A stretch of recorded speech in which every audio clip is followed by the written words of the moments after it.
Hi అండి, అన్నంతో వడియాల recipe అనమాట.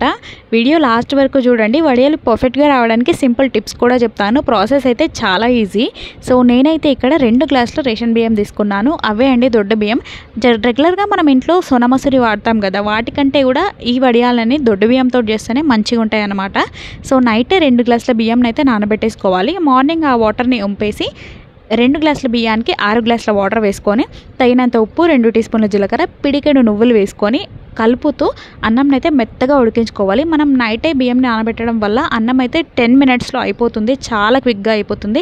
మనం మార్నింగ్ లేసి నానబెట్టి వండి చేసిన దాకంటే చాలా టైం అయిపోతుంది కదా, ఇదైతే చాలా ఈజీగా అయిపోతుంది మనకు.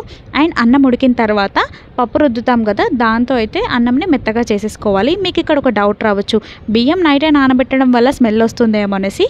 మనం వాటర్ పడేస్తాం కాబట్టి స్మెల్ ఏమీ రాదు. నేను అలాగే చేస్తాను. వడియాలు సూపర్గా వస్తాయి. మీరు కావాలంటే ఎండింగ్లో రిజల్ట్ చూడండి.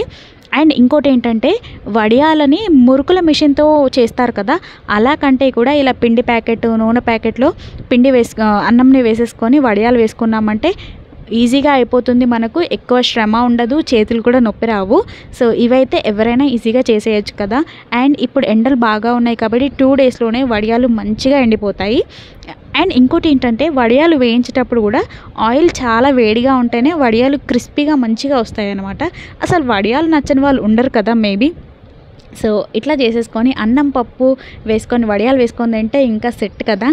వీడియో నచ్చితే కనుక లైక్ చేయండి, అలానే సబ్స్క్రైబ్ చేసుకోండి.